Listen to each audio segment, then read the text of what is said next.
So today we are going to talk about operators in Python, and I actually received somebody's request on this topic, and I have already I uploaded a video on expressions and operators, but I believe I haven't I did not cover all the operators. So in this video I'm going to cover all the operators that we have in Python.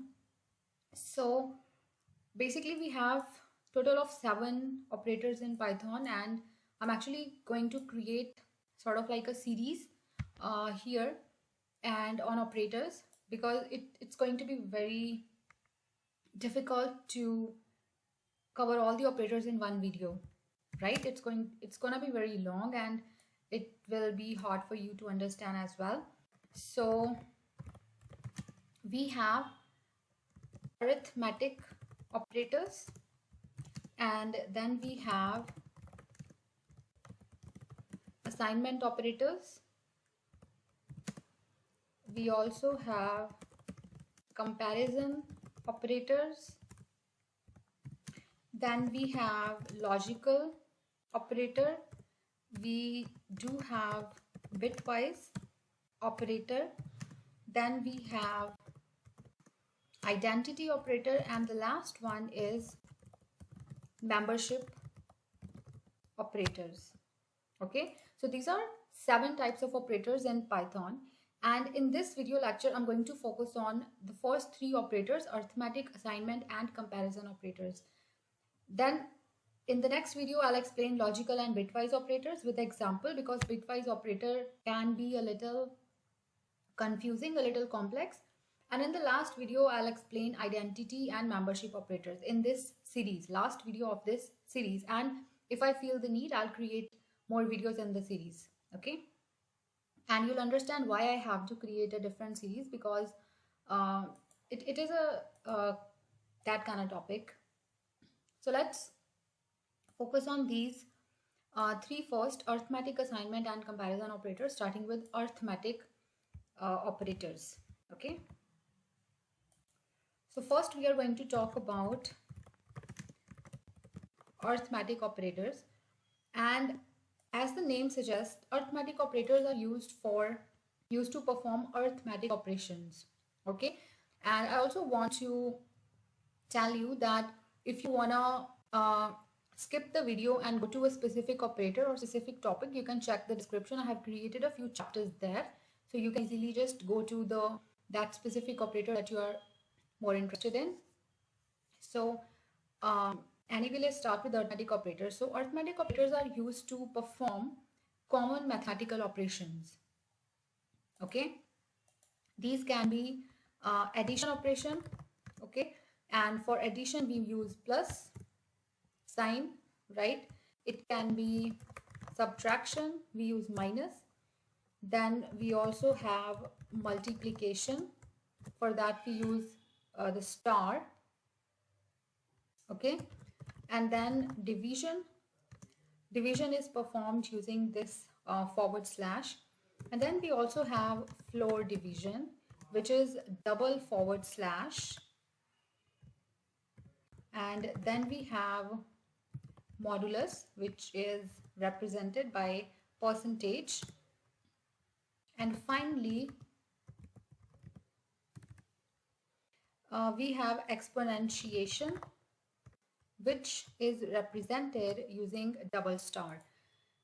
So if you have 1 star, this is multiplication. If you have double star, it's exponentiation, and I'll explain what that is. And exponentiation is also known as power operator.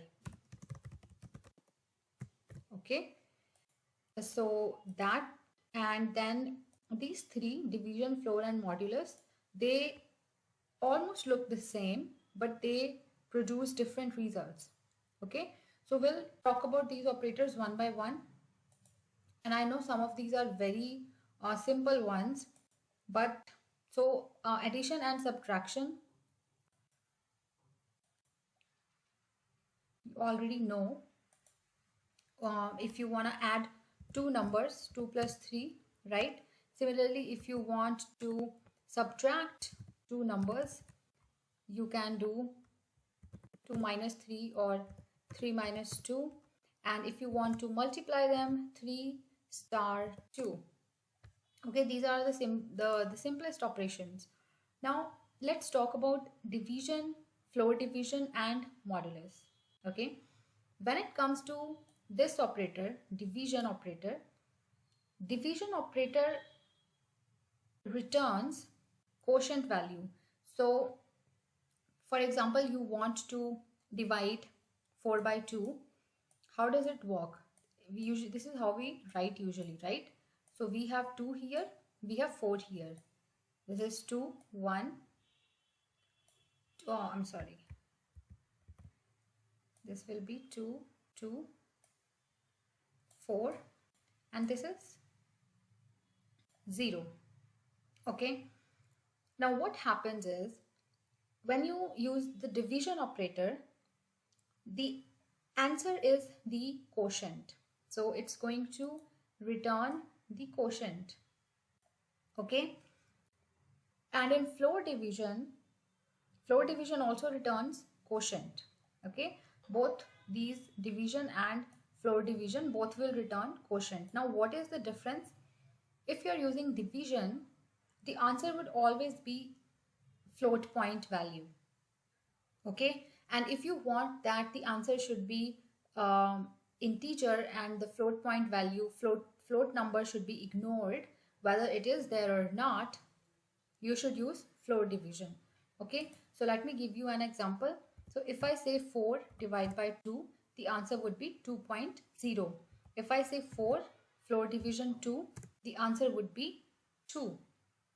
Okay, so what floor division does is, and it's true if you're using floor division, it is always going to ignore the decimal point. Okay, so if you're using division operator, it's always going to return float point value, and if you're using floor division, it is always going to return integer, and they both are going to return the quotient. Okay, now what if you want the remainder to be returned? So what if we want that this value should be returned? That's when we use modulus. Okay, so 4 and modulus is represented by percentage. So 4 percentage 2, the answer would be 0. Okay, and it doesn't matter whether you are using integer or floating point number, the value is going to be the remainder, and it can be either float value or an integer value depending on what you are using as input. So in this case, for modulus 2, the answer is 0. If let's suppose you have 10.0 divided by 2, the answer would be 0.0. Okay, and if it is 10 modulus 2, the answer would be 0. Okay, so the return value or the answer really depends on the input. Okay, so this is the main difference between these three operators. Division returns quotient but always float point value. Floor division returns quotient but always integer and ignores the decimal. And modulus returns remainder depending on the type of input. Okay, now let's talk about exponentiation. Exponentiation, as I said, it is also called power operator, and it is used to raise one number to the power of second number. What does that mean? So usually we write in mathematics. So for example, if I have to write 2 raised to power 3, right? We know the answer would be 8, right? But how do you write this in Python? So we have exponentiation operator. So 2 raised to power 3 would be 2 and then double star 3. So answer would be 8. Okay, these are 1, 2, 3, 4, 5, 6, 7 main operators, main arithmetic operators. Okay, so I hope this is clear. Now we are going to move on to assignment operators. So let's see how many assignment operators we have.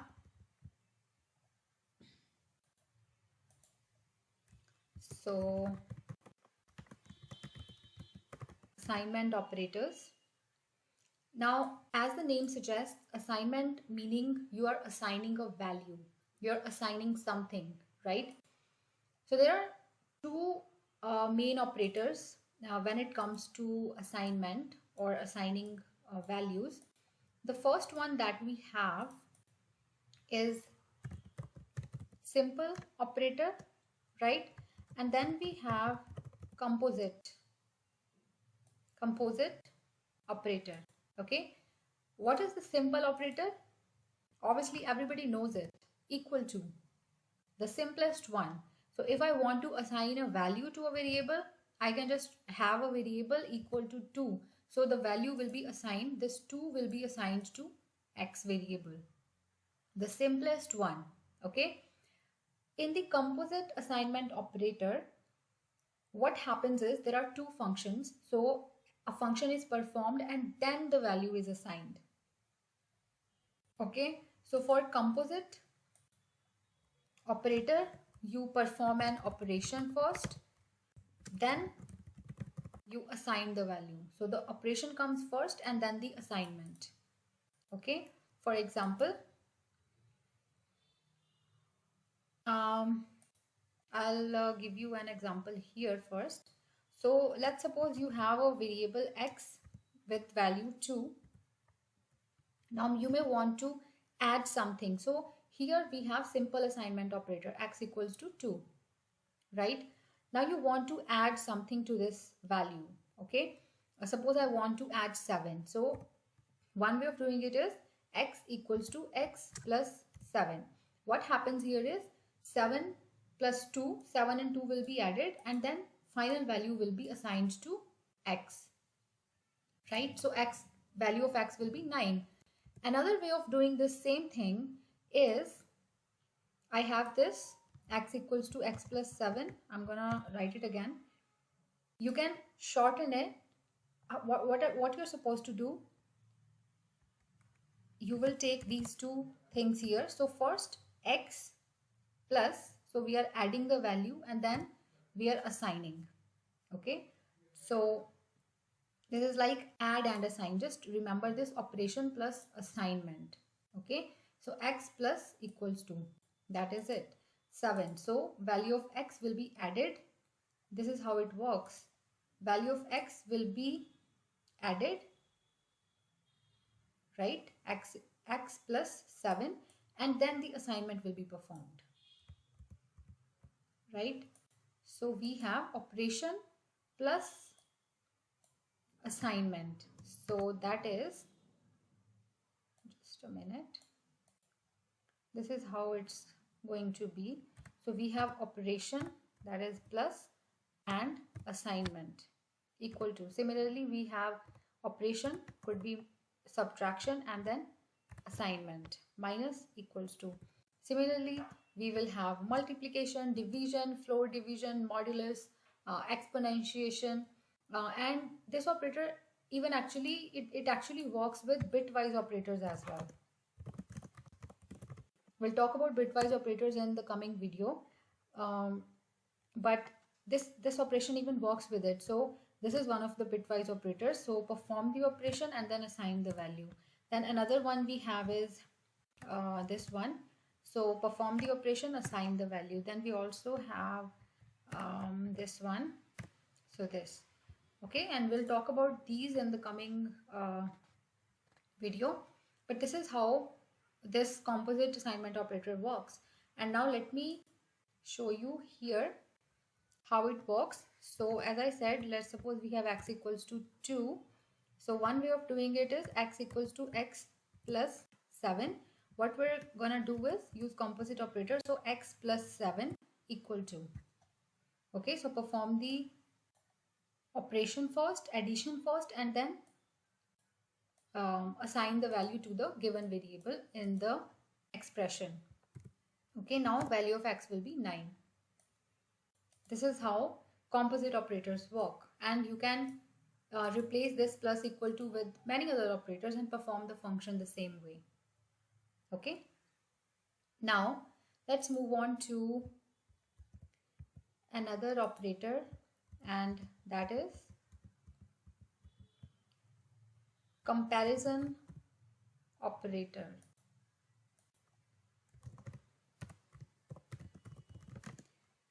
Comparison operators, or we also call these as relational operators. Now why do we call them relationals? Comparison meaning very clear, like you are comparing the values. Okay, when you compare these values, it actually tells you the relation between those values. So whether these values are equal, whether one is uh, smaller than the other, or one value is more than the other, whatever, like it tells you the relation between these values. So it is relational operator, or you're also comparing them. So this is sort of like a comparison operator as well. Okay, I'm really sorry for the background noise. And let's see how many we have here. So the very first comparison operator we have is equal to equal to. Okay, we have double equal to here, and then we also have not equal to. Okay, this is not equal to. Then we have greater than, we have less than, we have greater than equal to, we have less than equal to. And you should remember that the value, all these operators return a Boolean value. So they will return either true or false. This you should remember, okay, when you are using comparison operator. Okay, so for example, let's say we have value here. Suppose a equals to 9 and b equals to 7. Okay, so you can compare them, like you can check, are they equal? A equals to 7, false, they are not equal. So are you trying to say a is not equal to 7? A is not equal to b? True, a is not equal to b. But is a greater than b? True. Is a greater than equal to b? True, right? So greater than equal to is actually used when usually you use it for the range. Okay, let's say a equals to 7, right? So a greater than equal to b, it's gonna give you true, right? A less than equal to b, again true, because we are saying either or, either it is greater or it is equal. Okay, one of the condition is true, the result will be true.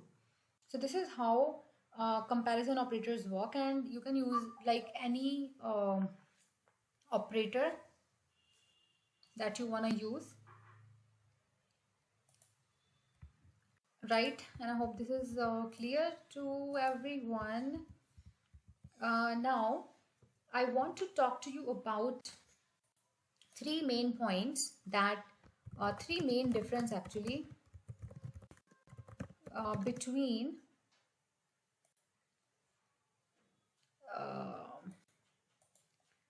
equal to and equal to equal to. So this is this one, this is assignment operator, and this is comparison operator, and students get confused whenever they have to use these two. These two are different. Okay, you need to remember this one here. What is it? This is your assignment operator. And what about this one? This is a totally different story, comparison operator. Okay, so you know that. Okay, now there are many other differences, three main differences I would say. What are they? if you wanna write this down, you can do that. First of all, the very first difference, assignment operator, which is 1 equal to, it is used to assign value to a variable. Okay, so what it does is it will assign the value to a variable. So y equals to 8, 8 will be assigned to y. Okay, but when we are using comparison operator, it's not gonna assign, it's gonna compare the value. Okay, it's not going to assign the value, it is going to compare the value. So for example, here if I say y equals to 8, it's going to give you an error. Why? Because y is not defined at all. What are you comparing? We don't have any y, right? So you have to assign some value to y first. Y equals to 8. Now y is y. Now you can compare them using double equal to. Okay, so that's first difference. Assignment operator assigns value to a variable and comparison operator compares the values. Okay, second difference, assignment operator, it will work from right to left. Okay, so as you see here, the constant will be on the right side and the variable will be on the left side, and the value is assigned from right to left. 8 is assigned to y. That's how it works. Okay, if you try to go like, suppose I have to assign another value.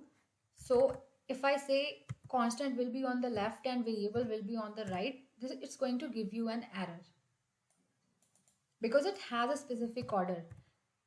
Variable on the left side, constant on the right side. Okay, and value travels from right to left. So remember that.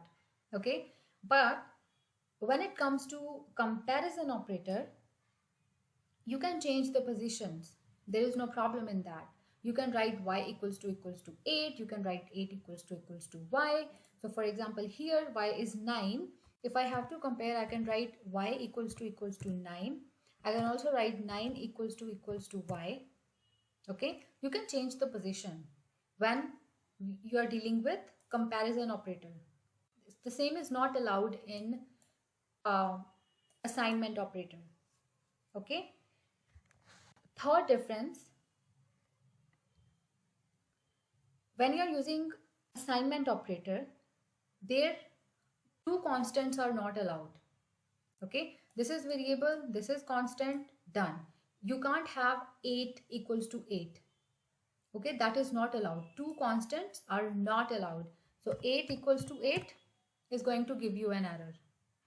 Okay, it is not allowed in assignment operator. But if you are using comparison, then you can have two constants as well. You can compare them. So let's say I have a equals to 7. I can go a equals to a. I can also go a equals to 7. I can go 7 equals to a, and I can also write 7 equals to 7. Okay, two constants are allowed. Fine. And this is actually this is how the comparison operators work. But the main difference between assignment, I just wanted to clarify the main difference between assignment operator and comparison operator. Okay, so I hope the difference is clear now. Three main differences you have to remember. And now let's talk about another concept. This comparison operator equal to is not used for floating point numbers. I mean, you can use it obviously if you have to compare to float point numbers, but you have to get some tolerance value or absolute value. We'll talk about that in another video. But I just want you to know why this is not allowed. Okay, now why this is not allowed? This is because if you are using floating point numbers, the internal precision error in rounding up, because float point numbers mean there are values after the decimal. Okay, and internally how they are being represented. Okay, are they being round? Is there any provision for rounding up? Right? So we don't know that, and that can create internal precision error, because of which the answer might not be what you think it should be. Okay, what I mean by that, let me explain. So I'm going to use comparison operator, equal to. Okay, suppose I have these values 2.1 plus 1.1. Okay, what is the answer? 3.2, right? So the if I compare these two values, the answer should be true, right? It is true. Again, another 1.1 plus 2.2, what should be the value? It should be 3.3, right? But if I compare these values, the answer is false. Okay, now I'll tell you why this is the case. Thing is, like I said, we don't know the internal precision error, how it is internally being represented. So let's say we have this value 0.3 multiply 3 plus 0.1. Okay, if you compute this expression manually, the answer should be 1.0, right? 0.3 multiply 3 plus 0.1, the answer should be 1.0 if I do this manually. Okay, now let me write the same expression here. So we have 0.3 multiply 3 plus 0.1 equals to what was the answer? 1.0, right? So 1.0, it says false, right? Manually, when we are performing, this is the answer. But when you're using a machine and you're working with Python or any other programming language, like these are the specific internal this is how programming languages work. Like they have certain provisions for these numbers. So why this is false? Let me multiply these things individually. So 0.3 multiply 3. Okay, this is the calculation. When we are doing it manually, it should be 0.9, right? But this is how internal precision error is working. This is how they are rounding the numbers up. Okay, and if I add 1 to this, so underscore plus 0.1, the answer is 0. Many nines. The answer is not 1.0. So that is it. Now I have used another concept here, underscore. So you must be thinking what this is. Underscore is used when you want to use the previous output in the current expression. Okay, so for example, if let's suppose have a equals to 3 and b equals to 7, a plus b is 10. Now I want to add 10 to 7. Okay, so I'm gonna write underscore plus 7. Okay, so underscore is used when you want to use the previous output in the current expression. Okay, and yeah, I hope you understood now why equal to is not preferred for floating point numbers. And then you also learned something new, the trick how you can use underscore.